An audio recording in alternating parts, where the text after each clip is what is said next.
Tá a fim de fazer uma fezinha e ganhar até R$100 de bônus utilizando o nosso cupom FBoteco?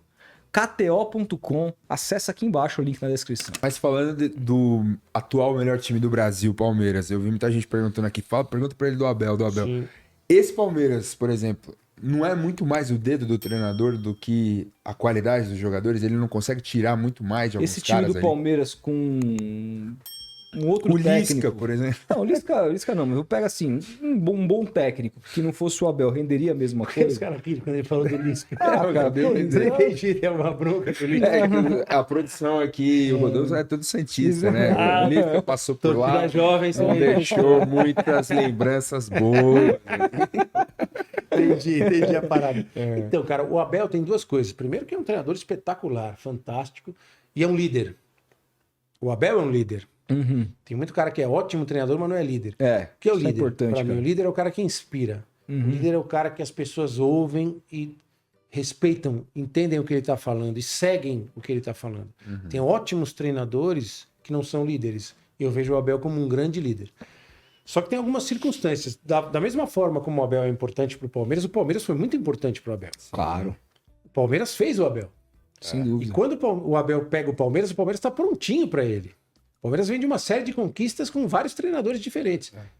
Marcelo Oliveira, Cuca, Filipão, Luxemburgo. 4 técnicos diferentes, 4 técnicos com visões diferentes de futebol e todos campeões no Palmeiras. E uma estrutura, E vem Primeiro em mundo. termos de a clube, estrutura absurda que o Palmeiras tem hoje. Né? Não só a estrutura física, mas de tudo, de gestão, de profissionais. de futebol, de como tem o Cícero Souza, que é um Base. cara espetacular lá, o João Paulo da Há base. 10 anos atrás, a base do Palmeiras era uma piada. Hoje Esse em João dia, Paulo ganha é o tudo. cara que revolucionou a Sim, base. E pessoas do clube, os presidentes, diretores de uma Palmeiras, cara, era o fim do mundo no Palmeiras. Eu cobri o Palmeiras, era uma crise a cada.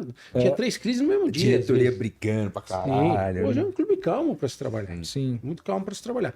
O Cebola, o Andrei, também deixou um time legal pro Abel pegar. E aí ele foi colocando as ideias dele. Uhum. Acho um treinador espetacular. O Palmeiras é o melhor time do Brasil. Acho Sem dúvida. não se discute. Principalmente sem a bola. Sem dúvida. Sim, sem dúvida. Poucas vezes as pessoas atentam para esse detalhe. Não. Raras vezes você vê acontecer com o Palmeiras o que aconteceu no primeiro jogo da final do Campeonato Paulista. Palmeiras desarrumado. Né? Palmeiras escapou ali de tomar mais gols. Perdendo, ali. dividir. De perder o jogo ali, perder o campeonato naquele jogo. Como Ele a tava- galera também não lembra, você já reparou que o time do Flamengo, do Jesus, também sem bola era um Nossa, puta time muito bom. É né? isso. louco. Não se observa isso, né, cara? Você só Não, a gente só pensa Só no fala ataque. onde tá a bola, né? Ataque. Você vê como normalmente o time do Palmeiras não se desarruma, não se desestrutura. Ele está passando por um momento de transição hoje, depois da saída do Danilo, principalmente do Danilo, Cabeça de área. e é um time mais exposto hoje do que era. O Palmeiras era quase intransponível. O cara pra fazer o gol no Palmeiras precisava, suar, tentar e dificilmente fazia. Hoje o que acontece? Ele mudou o Zé Rafael de posição, e eu vou falar um pouquinho sobre isso também, porque para mim o treinador bom é o que melhora o jogador. Sim. É o que ele faz o jogador evoluir individualmente e oferece ao jogador oportunidades de ele ser mais versátil. O Zé Rafael que chega no Palmeiras não é nem sombra do Zé Rafael de hoje. Nem sombra. Nossa. E a gente, às vezes, é muito injusto. A gente, torcedora, mas com esse jogador. Ele é um jogador muito mais completo hoje. Ele era um jogador, um meio atacante, né? Um meio atacante comum. comum, Batia uma comum, pautinha comum, ali, né? tava bem de fora da área. Taticamente, meio irresponsável e tal. Hoje ele é um jogador fundamental para o time do Não Palmeiras. perde duelo, cara. Não perde duelo.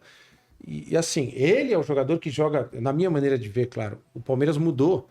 Ele tinha o Danilo, o Zé Rafael, e à frente deles eram 2 jogadores ali na proteção da defesa. E à frente deles, aquela linha com os caras de lado e tal. Hoje o Palmeiras joga na maior parte do tempo diferente. É o Zé Rafael com o Gabriel Menino e o Rafael Veiga como meias. Só um volante. Só um volante, Mas só ao um cara mesmo da tempo o marcação. Marcos Rocha cravado como terceiro zagueiro pelo lado faz direito. a saída de 3, né? Ele gira essa Com saída de Piquerez 3. e Dudu fazendo profundidade pelos lados. Aí você vai ver na final da Libertadores de 2021 é diferente. Quem fica é o lateral esquerdo. Quem sai é o Mike. Né? Você vê que são coisas. Isso é a cabeça do treinador. Treinou em cima do Flamengo também. E a né? Até porque compreensão do o Felipe atleta. Luiz velho, vou jogar em cima do cara. Sim, O primeiro pra gol entender. sai ali. Aí essa jogada que o Palmeiras faz, ele faz até com o Everton. Sim. Sim. O da Que fatiada. é um movimento que vem do hóquei na grama. Que o futebol copiou do hóquei na grama. Que você recua um meio-campista ou segundo lateral para sair com 3, você sobe esses 2 caras de lado, você traz os seus 2 caras mais centralizados, esses caras trazem a marcação, porque se você recua esses jogadores, o outro time vem junto. E aí você espirra a bola, o adversário está exposto dos lados do campo. Né? Sim. Então isso o Palmeiras faz com maestria. Então ele está mais exposto hoje, está mais exposto, mas o cara está buscando uma solução. Tá mudando. O Palmeiras do Abel de 2020 é muito diferente do Palmeiras do Abel de 2023. É um time que tem muito mais repertório hoje. Muito mais. Agora, só que a gente tem que reconhecer que o Palmeiras deu a ele a oportunidade de ser o treinador que ele é hoje. É um treinador sem títulos. Treinador Começando a carreira. começando a aposta, carreira, né? que nunca tinha treinado um time do tamanho do Palmeiras, né? Então, mas ele eu vejo o maior mérito dele para mim é esse, é melhorar os jogadores. É impressionante como Você vê em algum outro jogadores. técnico brasileiro, alguém com essa mesma capacidade, que por uma questão da cultura do futebol não ter tido a oportunidade, ou porque também não pegou um Palmeiras, tinha um clube consolidado que deu pra ele material humano e consistência pra efetuar. Você vê nomes... Nós temos ótimos treinadores. Cite os seus favoritos. Cara, eu acho o Cuca um excelente treinador, no jeito dele de fazer o futebol. Mas ele não é um cara muito rompedor, assim, cara de trabalho muito curto, que sempre tá, assim, tá ganha e vai rompendo. embora. Ele não cuidou bem da carreira dele, eu acho. Ele errou. Eu acho que o Mano Menezes é um treinador muito inteligente, que arruma times, né? Mas o Mano Menezes tem umas questões que não são dele, eu acho que a saída dele da seleção brasileira, que acho que foi uma sacanagem. Sacanagem. Que não mexia um pouco com ele, e mexeria com qualquer pessoa. A impressão é que ele nunca mais conseguiu ser o mesmo. Sim, né? talvez Depois seja uma pressão em cima dele, porque não é fácil, né? Você está começando a arrumar a seleção brasileira com uma expectativa, né? Eu acho o Tite muito bom treinador, embora não compartilhe das ideias, não seja um fã das ideias de futebol dele, mas eu respeito muito. O Diniz tá aí, cara, com O Diniz tem melhorado o jogador, hein? Esse melhor jogador. Esse melhor Olha o que jogador. ele fez amam com ele. o Arias, cara. Várias. Não, e você percebe a evolução dos jogadores. E acho que a recuperação do Ganso é um legado. É isso. É um Sem legado. dúvida. O cara tava morto pro futebol brasileiro. E é uma delícia ver o Ganso jogar, um delícia. espetáculo. É. Tem muito treinador bom, cara. Eu acho o Rogério um bom treinador. O Rogério Ceni é um cara de ótimas ideias. Só que assim, eu até escrevi sobre isso nos meus últimos blogs lá, que assim, o Rogério precisa tirar o Ceni do corpo, né? Quer dizer, o Ceni precisa tirar o Rogério do corpo. O treinador ainda está muito preso ao que foi o jogador. Ele ainda tem muito do jogador. Ele não é mais jogador. Até na maneira de lidar com os outros jogadores. Eu acho o Renato um treinador espetacular. O Renato é um treinador espetacular. Tem muita gente boa, cara. Você acha que algum desses aí que você elencou tá preparado para assumir a amarelinha? Ou você acha que tem que ser um europeu, por exemplo? Eu acho que o mais importante do que o técnico da seleção é a CBF.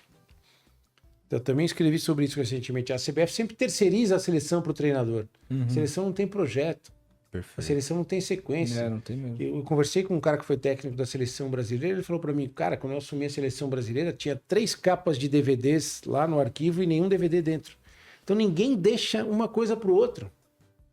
Então, como é que você vai dar sequência de trabalho? Não tem, você tem que ter lá o material, pô, quantos jogos esse cara fez, qual é a questão física que ele tem, qual foi o sistema de jogo usado, qual é o esquema tático, qual é a variação.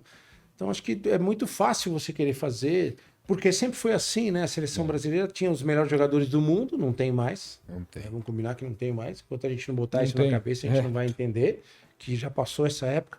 Como tinha sempre os melhores jogadores do mundo, então os caras resolviam. Resolviam. Você tinha o Parreira mesmo, que eu falei aqui, que eu acho que é um estudioso do futebol. Em O que ele 2006, fez em 94, cara, foi de uma coragem absurda, né? É. Eu entendo muito melhor isso hoje do que eu entendia na época, né? E em 2006... Então, 2006, ele que você falou que ele fez em 2002 no Corinthians, que foi entender o funcionamento do time e não mexer. Em 2006 ele fez completamente o contrário, porque em 2005 o Brasil voava Então, ali a quando gente tinha, achou que quando ganhado a tinha o Copa, né? Robinho e tal, aí ele, Cicinho. pra colocar o Ronaldo no time, ele joga com 2 centroavantes, muda completamente a estrutura do time, 2 caras pesados, fora de forma. A Copa das Confederações de 2005, parece que o Brasil ganhou a Copa do Mundo ali, né? Pô, depois aqui é só chegar, montar o time, vamos chegar Como lá e foi em ganhar. 2013 contra a Espanha, aquele jogaço. Não sei se você fez esse jogo. Tava na final da Copa das Absurdo aquele jogo. Confederações, Foi o último grande jogo da seleção brasileira, Concordo. talvez, E né? enganou muita gente, né? Enganou Porque muita a gente gente. achou que ali... Copa das Confederações era meio, né? Mas é porque a gente pegou uma Espanha Não, que era sem tirar o bicampeã mérito, da mas o Euro. cara vinha de férias, né? Tem isso também. Isso que é... A Itália, eu lembro que na época eu fiz, acho que foi Itália e México, foi jogo de abertura no Maracanã e tal. Uma atuação de gala do Pirlo, mas os caras vieram com a família, os caras ficavam na praia e tal. E o Brasil sempre levava muito a sério a Copa das Confederações. Que acabou, né? Que não existe mais. Porque eu acho que tem ótimos treinadores, cara, ótimos treinadores. E eu sou muito assim, eu acho que não tem essa coisa de técnico ultrapassado. Acho que é uma puta sacanagem falar isso. Mas você vê o Filipão, cara. Você acha que o Luxemburgo teria espaço ainda? Se ele quisesse levar a profissão de treinador a sério de novo, né? Eu acho que ele teria, mas ele parece que ele tá mais interessado em falar aquelas coisas que ele fala, que eu inventei isso, eu inventei aquilo. Porque isso é uma pena, né? Ele quer muito, né? Se autoafirmar. E não precisa, ego, né? E não precisa, cara. A história dele fala por ele mesmo. Esse foi um treinador espetacular. Acompanhei toda a trajetória dele. Fiz uma das primeiras entrevistas com ele aqui na imprensa de São Paulo. Trabalhava no Diário Popular, quando ele assumiu o Bragantino. Ou na Folha da Tarde, não lembro. Entendeu? O cara que... E esse melhorava o jogador. Puta que pariu. Esse melhorava o jogador, achava a posição para jogador, puxou o Rincon para ser volante, apresentou um mundo. Quem transformou o Zé Rafael em volante? Quem subiu o Danilo? Luxemburgo, quem subiu o Danilo? Ele falando, pô, tava lá vendo o treino, o garotinho não tocava pra trás a bola. Não, sobe esse garoto aí. Então é isso. Você quer uma observação melhor do que essa? Isso. O jogador que joga na posição do Danilo, hoje ele não pode tocar a bola para trás. Não pode. O jogo tá na frente. É o único lugar do campo que tem espaço para jogar, é esse aí. O resto tá todo mundo marcado. Aí, pô, você vê o cara domina a bola, o que eles chamam hoje de domínio orientado, né? Que você tem que dominar já virado para frente. Ele fazia isso, cara. Né? Naturalmente. Isso naturalmente. Aí aparecia aquele latifúndio na frente dele, ele ia jogar. Aí você tem um monte de jogador de meio campo aqui no Brasil que já domina para trás. Aí aparece aquele espaço, ele toca pro cara de lado, ele se livra da bola. Salve aí pro glorioso Camacho.